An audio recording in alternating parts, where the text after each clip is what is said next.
could potentially flare up into something bigger. You want to try to calm him down, or whoever. It's not just Draymond. It's just kind of the protocol for being teammates. If you see something going down, you try to get in the way and calm your brother down as quick as possible. Keep his perspective on what we're trying to do, and move on to the next play as best you can.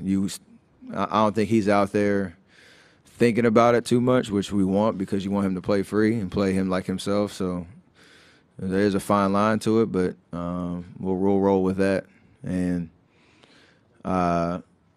what's that? Oh,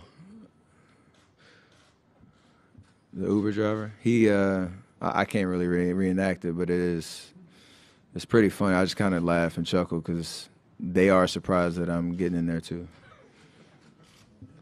Mark up front and in the middle, last one. Steph, Mark Schwartz, ESPN, another lighthearted one for you. You have a lot of rituals pregame. You capped that whole routine with the shot from the tunnel. Can you talk about the genesis of that, how that began, and whether your success in making that shot ever determines your success after that come game time? It started about 3 years ago. Me and one of our front office guys, Pat Sund, I don't remember exactly. I think maybe it was a shoot around. I can't remember the first time I did it, but I was shooting it, and he walked by, and we put a kind of funny bet on it, basically about who's gonna buy the next meal, and so I get 2 or 3 shots at it, and if I didn't make it, I lost, and if I made it, I won. The usher that stands right there by the tunnel every game, he kind of got wind of it and wanted to give me some good mojo, so he rubbed the ball and then give me a nice underhanded shovel pass so I could get a rhythm into the shot. And then from then on, it became kind of just a pregame thing I did as I walked through the tunnel.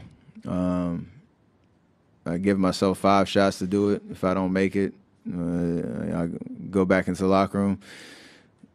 I don't know the study of what our win-loss percentage is based on if I make it or not, but there's a little bit of me that's like, dang, I missed it, and hopefully I'll make some shots in the game. But I don't think it's been a problem to this point. Last one towards the middle. Steph, one more lighthearted question. I assume you saw the Draymond video from last weekend in which he named all 30-plus guys picked that out was of the impressive, draft. yes. Yeah, I wondered what your reaction was, and were you surprised he got all the names? I was very surprised because I was a 7th pick, and I sometimes forget one of those just for a second and then have to remember. But for him to do 34, but the crazy part was the way that he remembered some of them, because he remembered trades, he remembered who picked where. Sometimes he forget the name and then think of the Dallas had the 32nd pick, so who's Dallas pick? Oh, and then he figure out the name. So whatever keeps you motivated, that's my thing. Thank you.